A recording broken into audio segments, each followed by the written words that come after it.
program has not been rated and is intended for mature audiences only.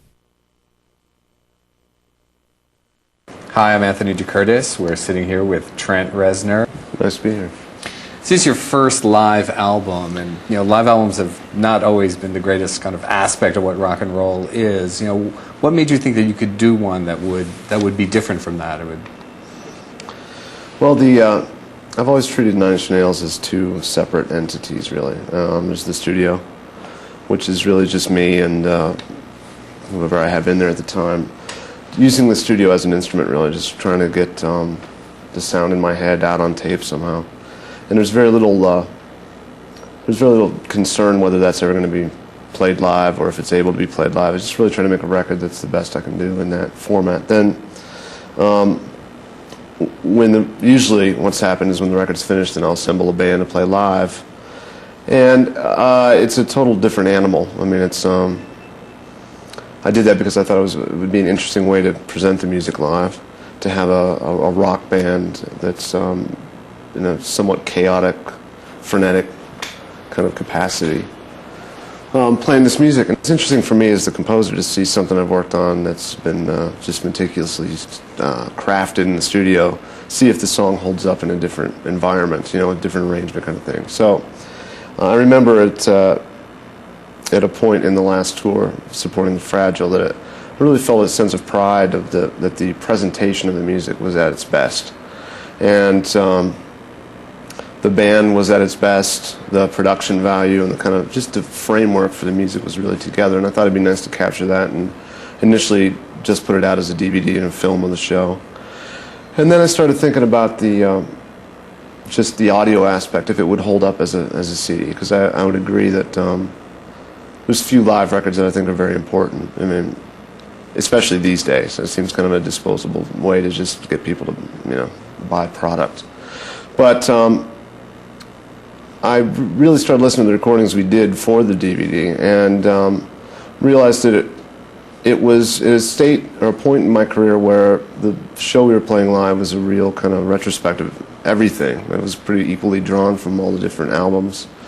And a lot of the old material is radically different live than it was on the record, because some of the songs have had years to gestate and kind of really flesh out into what they've turned out to be or turned into. And I thought that it warranted that, because I am concerned about making sure that there's a reason for something to exist. And it also gives me a place to kind of move away from. I think by putting this out, the format of the band of the last tour, the Fragility tour, was kind of just an improvement upon every version that's happened thus far. And I'd like to have the courage to smash that and start a new kind of way. I don't know what that is. I don't know if that will even happen, but it seemed like this was the best it had been, and I don't know if I'll do the same thing the next time with a little bit bigger at this and that. So, well, and all that could have been is also a DVD, and the visual aspect of what the live show was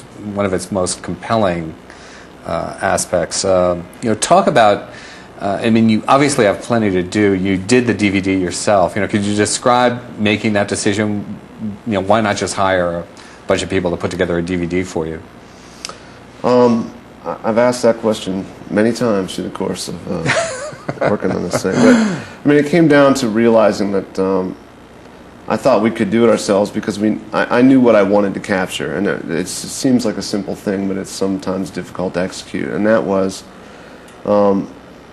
I wanted the show to just be witnessed and captured on film or video as an observer. I really put a lot of effort into the presentation of the show, the evolving of the live show, the framework, really most importantly the framework to make the music even sound better, to make the experience of the concert a complete thing, where we could get away with playing certain music in the middle by having something visual to maybe distract you, to break it up, almost treat it like a play or a movie where you want to see the beginning and the end, and it's not just a random kind of selection. And at the same time, so the framework is fairly rigid, but allowing enough room for chaos and spur of the moment things in there to keep it interesting as a musician and as an audience participant. So I'd made the mistake in the past of having a big film crew film something and not really pay attention to how they were doing it and watch it and realize that the camera can be,